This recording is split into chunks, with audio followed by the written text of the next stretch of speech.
Imagine being abandoned by the one you loved, left with nothing but two hungry children and a broken heart. Imagine struggling on the streets, thinking no one would ever care, until an unexpected face from the past appears. Is it fate? Is it a second chance? Or is it another heartbreak waiting to happen? Sit back and find out as we dive into this powerful story of love, betrayal, and redemption.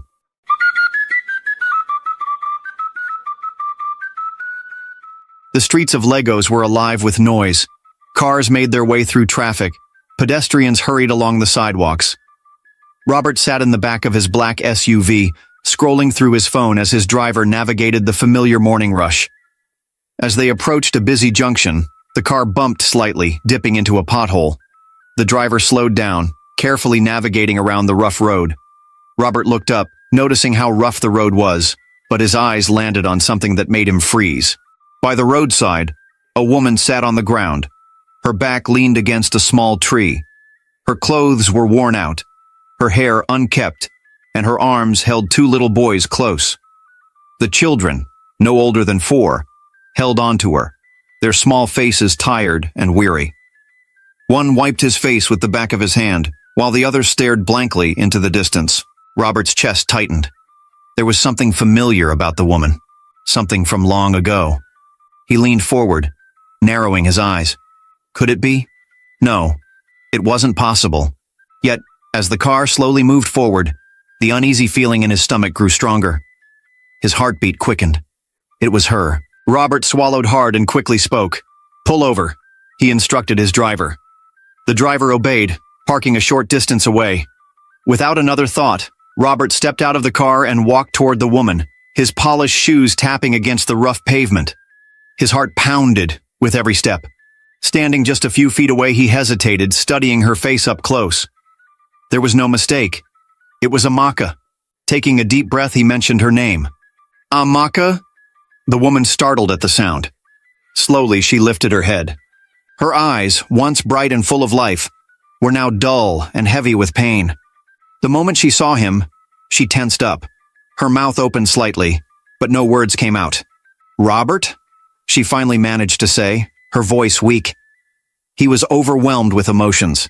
Amaka, the girl who once walked through school with confidence, who never noticed him beyond an awkward classmate.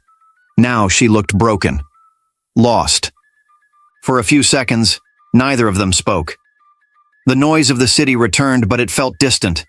The two boys hugged their mother tightly, knowing she was upset. Robert's jaw tightened. What happened to you?" Amaka looked down, her arms tightening around her children. "Leave, Robert. Just go."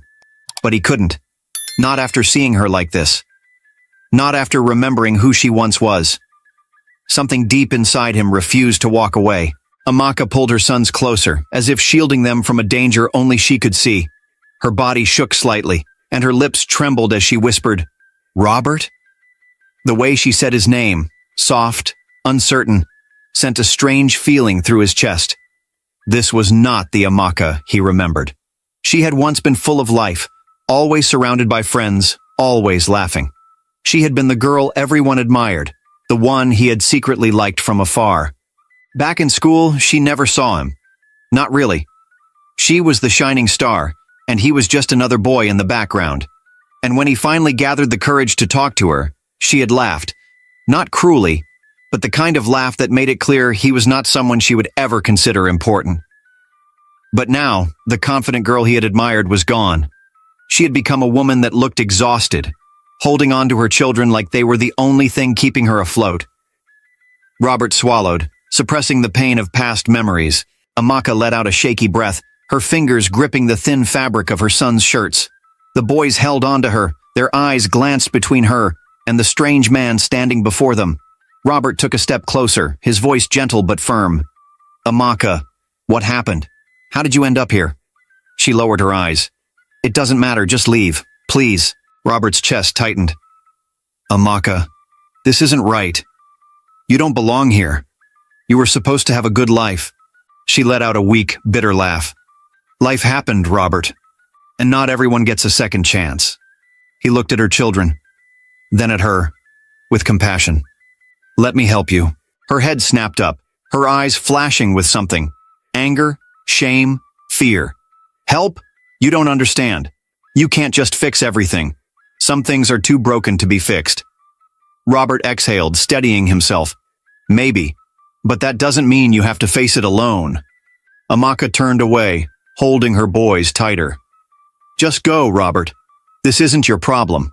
Robert studied her, seeing beyond the dirt and exhaustion. This was a woman who had suffered, who had fought to survive. And yet, the Amaka he had once known was still there, buried under the weight of whatever had happened to her. He wasn't going to walk away. Robert's eyes softened, but his voice was firm. Come with me, Amaka. I can help you. Amaka shook her head quickly. No, we will manage. I don't need your pity. Robert took a deep breath. This is not pity. This is me trying to help someone I know, someone I care about. Amaka shook her head. You don't understand. If I go with you, what happens next? I can't depend on anyone, Robert. Life has taught me that. Robert studied her. Life has been unkind to you, Amaka, but you don't have to fight alone. She looked away. We are fine, just leave. Before Robert could respond, one of the twins cried. His tiny hand held his stomach. A low, weak cry escaped his lips. Robert's heart sank. The boy was hungry. The other child buried his face in Amaka's side, his small body shaking. Robert bent his knees, squatting before her. Amaka, look at them. They need food. They need a safe place. You don't have to do this alone. You don't have to be stubborn. I believe God has orchestrated our paths to cross for the sake of these children. Amaka's lips trembled. She looked down at her sons, her face filled with pain and tears. For the first time, Robert saw something shift in her eyes. Hesitation. Amaka's expression turned serious, her fingers shaking slightly as she looked from Robert to her children. She could see the concern in his eyes, but she had spent years learning not to trust promises. People always left. Help always came with a price. Robert sighed. Amaka, I know this is hard, but you need to let someone in. Let me in, just for tonight. Let the boys eat, sleep in a warm bed. Her breathing faltered as she looked down at her sons. They were weak, too tired to complain. She couldn't keep pretending they were fine. She nodded, barely whispering, all right. But just for tonight. Robert exhaled, his relief visible. He helped her up gently, then led her and the children toward the car. As they entered, Robert turned to his driver and said, Make a U-turn. Take us home. The drive to Robert's house was silent. Amaka stared out of the window, deep in thought, as if afraid this was all a dream that would disappear. Before they arrived, Robert had called his chef and given a simple instruction. Prepare something nice. Something warm.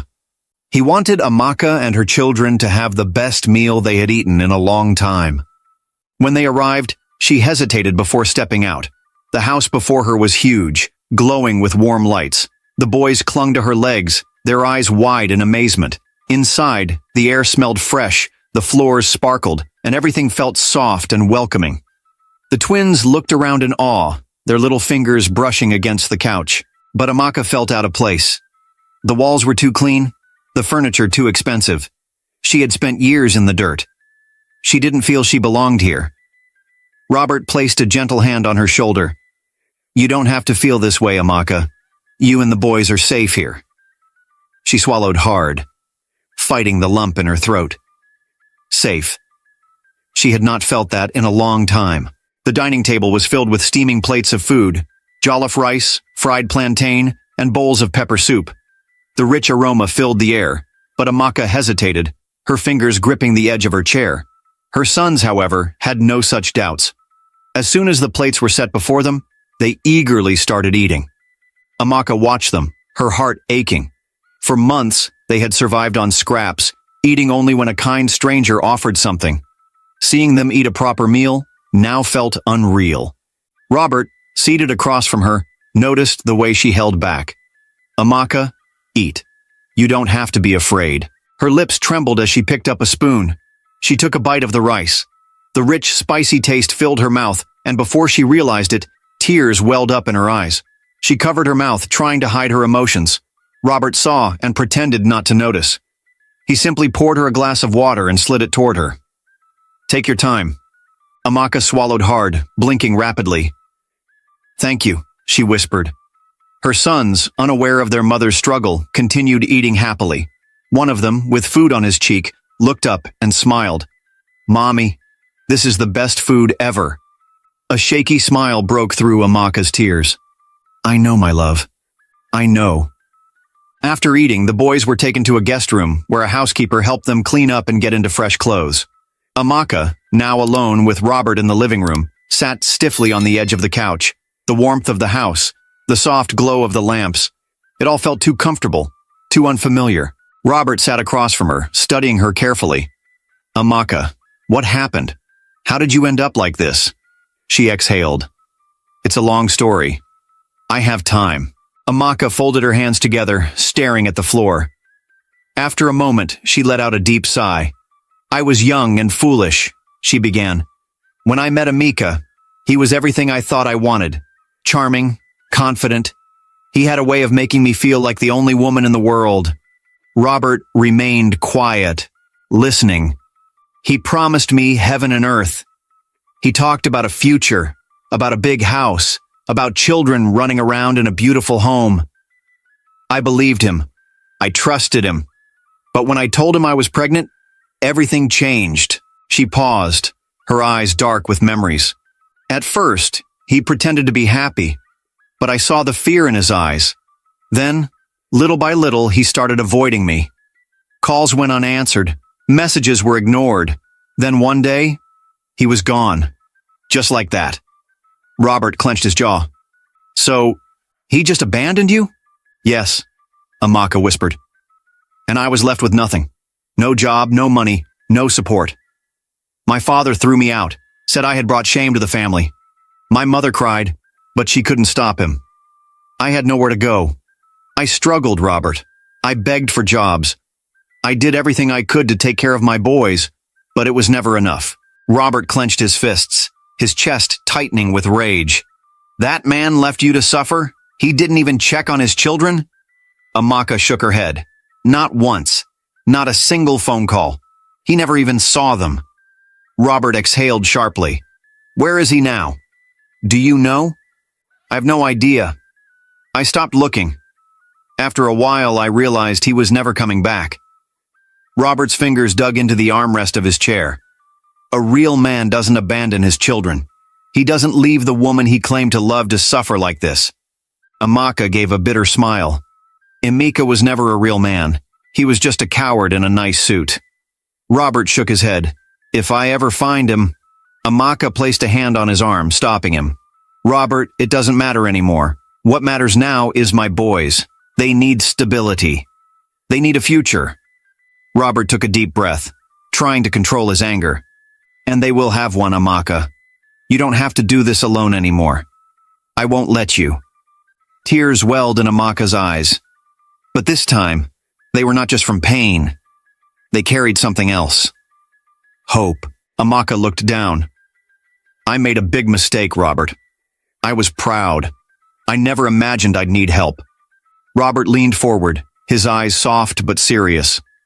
Amaka, pride is not a crime. Wanting a good life is not a mistake. She let out a shaky breath. But I ignored the signs.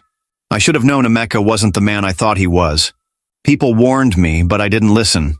I thought I was smarter than them. I thought love was enough. Robert stayed silent, letting her speak. And when things got bad, I still couldn't ask for help. I kept thinking I could fix it myself. That if I just held on a little longer, things would change. But they didn't. They only got worse. She blinked rapidly, looking away. I was too ashamed to face anyone from my past. I thought they would laugh at me, tell me I deserved it, that I had made my bed and now had to lie in it. Robert shook his head. No one deserves what happened to you, Amaka. No one. She swallowed hard. But I laughed at you once, Robert. Back in school, when you liked me, I thought you weren't good enough. Now look at us. You're the one who's offering to help me, and I'm the one who has nothing. Robert exhaled. Life doesn't work like that. You think I'm helping you because of some old feelings? No, Amaka. This isn't about the past. It's about what is right.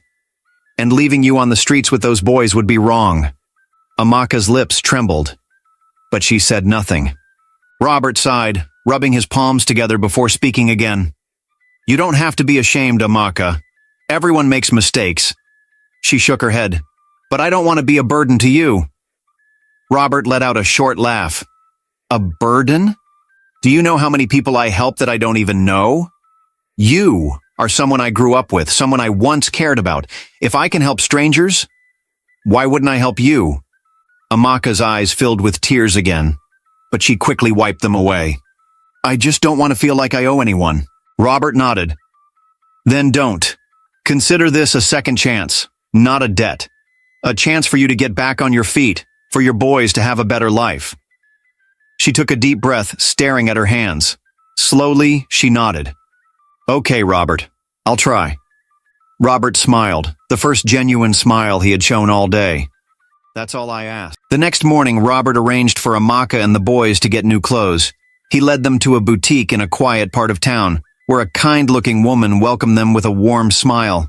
Pick whatever you like, Robert said. Amaka hesitated, looking at the price tags. Everything looked expensive. Robert, I can't. You can, Amaka. Your boys deserve this. You deserve this. She took a deep breath and nodded, unsure but knowing her children needed this. And the twins ran excitedly through the store, picking out tiny shirts and showing them to their mother. Amaka carefully selected simple but elegant dresses for herself and the kids. When they were done at the boutique, Robert took them to a hospital for a full checkup. Amaka sat anxiously as the doctor examined her boys. They are a little underweight, the doctor said, but with proper meals they will be fine.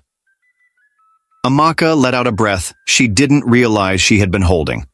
For the first time in a long time, she felt a tiny sense of relief. As they stepped out of the hospital, Amaka turned to Robert. Why are you doing all this? Robert stopped walking and faced her. Because I care, Amaka.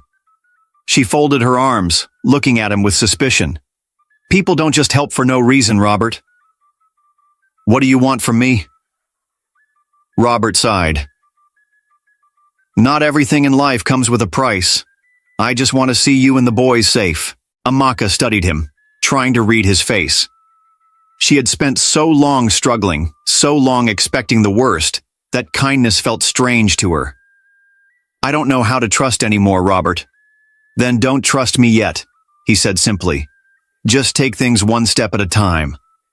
Amaka looked at her boys, now smiling and full for the first time in months. Maybe, just maybe, Robert was right. The next morning, Robert called Amaka into his study. She sat nervously across from him, unsure of what to expect. I want to offer you a job, Robert said. Amaka blinked, confused. A job? Robert nodded. Yes, at my company. She shifted in her seat. Robert, I don't know anything about business. What would I even do? You'll start with simple tasks. Office work, managing records, helping with customer service. You'll learn as you go. Amaka hesitated. I don't think I can do this. I've been out of work for too long. What if I make mistakes? Robert smiled. Everyone makes mistakes, Amaka. But I know you're smart. You just need a fresh start. She looked down. What if your employees don't respect me? What if they think I don't belong there? Robert leaned forward. Then they'll have to answer to me. But Amaka, this is not about them. This is about you. You have to start believing in yourself. She swallowed hard. The thought of stepping into an office, of working in a place filled with people who had never struggled like she had, felt overwhelming. But then she thought of her boys. They needed stability. They needed a future. She lifted her head and met Robert's gaze. Okay, I'll try. Robert smiled. That's all I need to hear? Amaka's first day at work was nerve-wracking. She felt out of place as she stepped into the large office building. The employees looked polished and confident, moving through their tasks with ease. Compared to them, she felt small, unsure. Robert introduced her to the staff. This is Amaka. She will be working with us from now on. Please give her all the support she needs. Some employees nodded politely, while others exchanged glances. Amaka could hear their silent questions. Who is she? Where did she come from? Does she even know what she's doing? At first, the work felt overwhelming. She struggled with the computer, forgot instructions, and made small mistakes. She felt like everyone was watching, waiting for her to fail. One afternoon, she sat at her desk, staring at the screen in frustration. Robert walked by and noticed. "You okay?" he asked. She sighed. "I don't think I belong here, Robert. I feel lost." He pulled up a chair beside her. "Amaka, when I started this company, I didn't know half of what I know now. I made mistakes too. You're learning. That's what matters." She bit her lip. "I just don't want to disappoint you." Robert shook his head. "The only way you can disappoint me is if you give up. And I don't think you're the kind of woman who gives up." His words stayed with her. Day by day, she worked harder. She listened, asked questions, and slowly, things started making sense. She learned to use the computer, handle records, and talk to clients with confidence. One afternoon, a customer walked in, upset about an issue with an order. Amaka calmly listened, took notes, and assured him that the problem would be fixed. When the man left, Robert, who had been watching, smiled. "You handled that well." For the first time since she started, Amaka smiled back. "Maybe I'm starting to figure this out." Robert nodded. "I knew you would." Ifemji and Ebube, Amaka's sons, were happier than ever. Their tired faces had been replaced with bright smiles. They had new clothes, a warm bed, and food whenever they were hungry. But more than that, they had safety.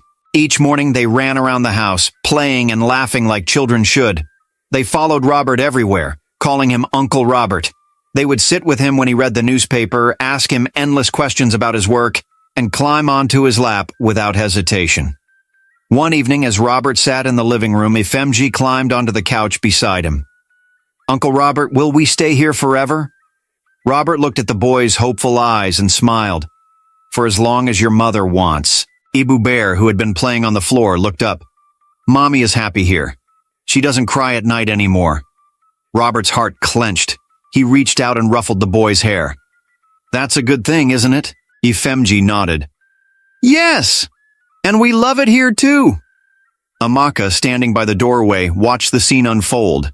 She placed a hand over her chest, feeling an emotion she hadn't in a long time. Peace. Robert had also enrolled the children in a good school, ensuring they had the education they deserved. Far away in a crowded bar, Emeka sat with a drink in his hand, listening to gossip. A man beside him spoke in a hushed tone. "Do you know Amaka? The one with the twins? She's staying in that rich man's house now. The man is even taking care of her children." Emeka's grip on his glass tightened. "What do you mean taking care of her children?" The man shook his head. "They live in his house. He feeds them, clothes them. Some say he might even adopt them legally." Emeka's chest tightened. His mind raced with thoughts. What if this man adopted his children? What if he lost them forever? No, that could not happen. He stood up suddenly, his chair scraping against the floor. "Where can I find this man?" After asking around, Emeka finally got the information he needed. The next morning, he walked into Robert's office without an appointment. The receptionist stood up quickly. "Sir, you can't just—" But Emeka ignored her and barged into Robert's office. Robert, who had been reviewing documents, looked up, surprised. "I heard Amaka is living in your house," Emeka said, his voice sharp. "I want to see my children." Robert narrowed his eyes and leaned forward. "Who are you, young man? And how dare you barge into my office without an appointment?" The receptionist stepped in nervously. "I'm sorry, sir. I tried to stop him, but—" Robert lifted a hand, cutting her off. "Hey, that's okay. I'll take it up from here." Emeka straightened his shoulders and spoke in a hard voice. "I'm Emeka, the father of Amaka's children, and I have every right to see them." Robert's expression darkened. "The father?" He let out a bitter smile. "You left them on the streets, and now you care? Do you even know their names? Do you know how they've survived up to this day?" Emeka's face tightened. They are my blood. I have a right to them. Robert stood up slowly, his voice sharp. A father's right is earned, not claimed when it's convenient. Where were you when they were hungry? Where were you when they had no place to sleep? Emeka clenched his fists. I made mistakes, but that doesn't mean I don't love my children.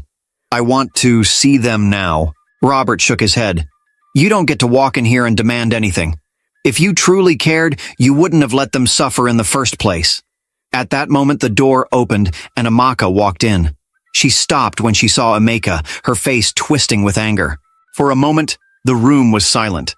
Then Amaka stepped forward, her voice shaking with fury. You have the nerve to come here, after everything you did? Emeka turned to her. Amaka, I just want to see my sons. They are mine too. She let out a sharp laugh. Yours? Did you think about that when you abandoned us? You disconnected our communication link.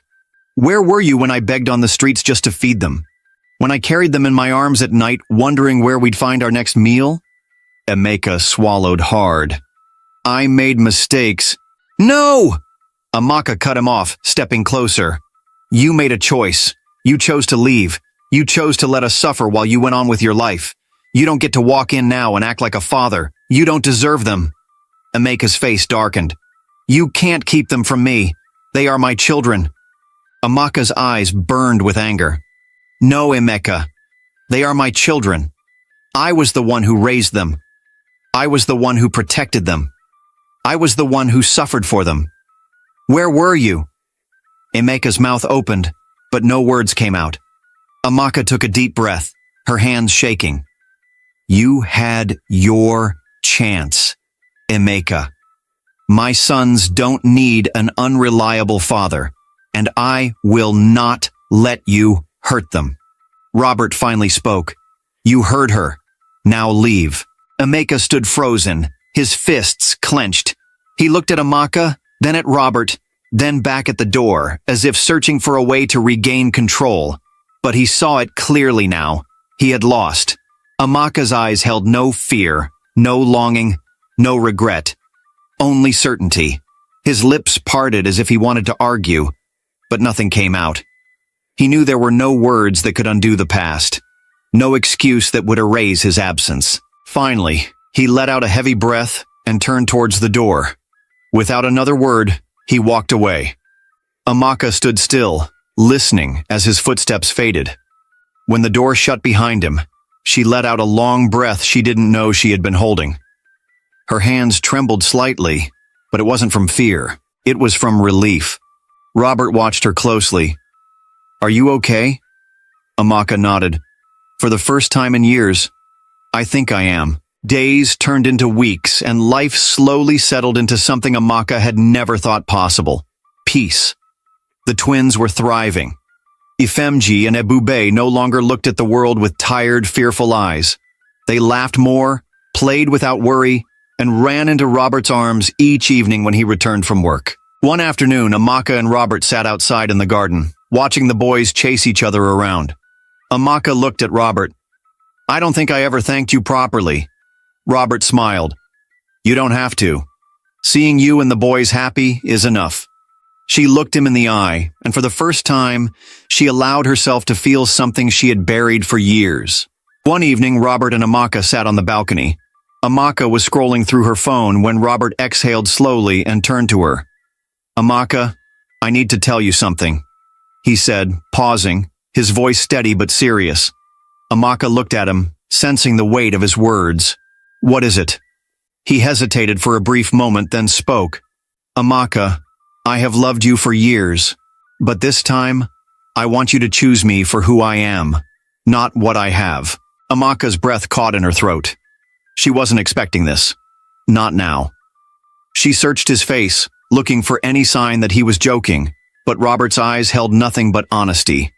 She looked away, her heart pounding. Robert, I don't know what to say. Then don't say anything, he said softly. Just listen. She swallowed hard, nodding for him to continue. I don't want to be just the man who helped you when you were down. I want to be more than that. I want to stand by you. Not because I feel sorry for you, but because I choose you, and I want you to choose me too. Not because of what I've done, but because you truly want to. Amaka stared at the boys playing, her mind clouded with emotions she had buried for too long. She took a deep breath, gripping the edge of her chair. Robert, this is a lot. Robert nodded. I know, and I don't expect an answer right now, but I needed you to know how I feel. She closed her eyes for a moment, memories flashing through her mind. She had trusted before. She had believed in love before, and it had left her broken. I've been hurt, Robert, she said, her voice barely above a whisper. I gave my heart to someone once, and he destroyed me. What if I make the wrong choice again? What if it all falls apart? Robert reached out and gently took her hand. I can't promise you that life will be perfect, Amaka, but I can promise you this. I will never leave you. I will never abandon you or the boys. I will fight for you, for us. Every single day. Tears welled in Amaka's eyes, but she quickly blinked them away. She wanted to believe him. She wanted to trust again, but fear still held onto her heart. She turned to him, searching his face for any doubt, any hesitation. But there was none. Just warmth. Just patience. I don't know if I can do this, she admitted. Robert squeezed her hand lightly. Then take your time. I'm not going anywhere. For the first time, Amaka allowed herself to consider the possibility of love again. It was terrifying. But this time, it also felt safe. As days passed, Amaka found herself watching Robert in a different way. She noticed his patience with the boys, the way he always listened when she spoke, the way he never pressured her. He didn't just say he cared, he showed it, in every little thing he did. One evening as they sat outside, Amaka took a deep breath and spoke. Robert, I see it now. I see who you are.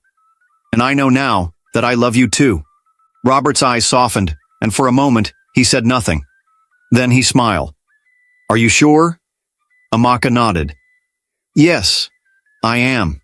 Not long after, Robert got down on one knee, holding out a simple but elegant ring. Amaka, will you marry me? Amaka's hands flew to her mouth, and happy tears filled her eyes. Yes, Robert. Yes. Robert laughed, pulling her into a hug.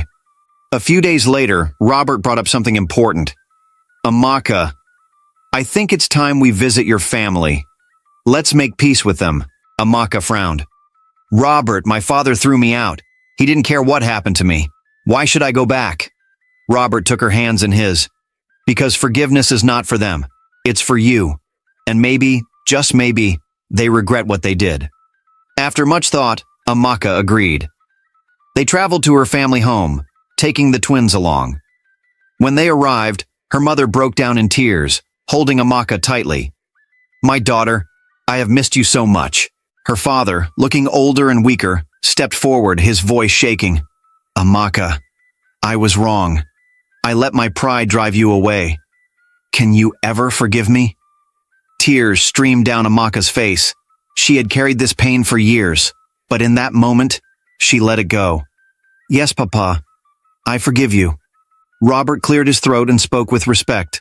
Sir, I love your daughter, and I want to marry her. I promise to take care of her and the boys. Amaka's father looked at Robert, then at his daughter. Then he nodded. You have my blessing, my son. The whole family celebrated that night. Amaka's parents were very happy to be reunited with their daughter and grandchildren. As they left the next morning, Amaka felt lighter. She had found love, family, and finally, peace. The day of the traditional wedding arrived, and the air buzzed with excitement. Family and friends gathered, dressed in their finest attire. Amaka, adorned in a stunning native outfit, walked gracefully into the ceremony venue, her heart filled with emotions she couldn't describe. Drums beat rhythmically, and the melodious sound of traditional songs echoed through the air. Women danced joyfully, their colorful wrappers swaying with each movement. The sweet aroma of jollof rice and fried meat filled the venue, making everyone eager for the feast ahead. Robert, dressed in traditional attire, stood at the front, his eyes locked on Amaka. When she finally stood before him, he smiled. You look beautiful, Amaka. She blushed, lowering her gaze for a moment before meeting his eyes. "And you look like a man ready to become a husband." The ceremony continued, with prayers, blessings, and the symbolic pouring of palm wine. Amaka's father, now a humbled man, placed her hands in Robert's. "Take care of my daughter," he said, his voice thick with emotion. Robert nodded. "With all my heart." As the night fell, the celebration continued with laughter, music, and endless dancing. The twins ran around happily, their faces full of excitement. Life after the wedding was different, but in the best way possible. Amaka, Robert, and the twins settled into their new life, creating a home filled with love and laughter. Robert remained the caring man she had grown to love, always putting family first. The twins adored him, calling him Daddy without hesitation. He read them bedtime stories and made sure they always had everything they needed. One evening, as Amaka tucked the boys into bed, Robert stood by the doorway, watching with a soft smile. When she walked up to him, he pulled her into a warm embrace. "Are you happy?" he asked. Amaka looked up at him, her heart swelling. "More than I ever thought I could be." Robert kissed her forehead. "Then that's all that matters." As they stood there, holding each other, Amaka realized something. Life had given her a second chance. And she had taken it. No longer was she the woman abandoned on the streets. She was a wife, a mother, and most importantly, she was loved. And so they lived happily, proving that second chances and true love could change lives forever. Life is full of unexpected turns, but no matter how hard things get, hope is never truly lost. Sometimes help comes from the least expected places, and second chances can lead to a beautiful new beginning. Amaka's story teaches us that strength is not in facing struggles alone, but in accepting help when it comes. And most importantly, true love is not about what someone has, but about who they truly are. What do you think about this story? Share your thoughts in the comments. I would love to read from you. And guess what? A brand new exciting story is coming your way in just a few days. So, if you haven't already, subscribe to my channel and turn on the notification bell so you'll be the first to know when I upload it.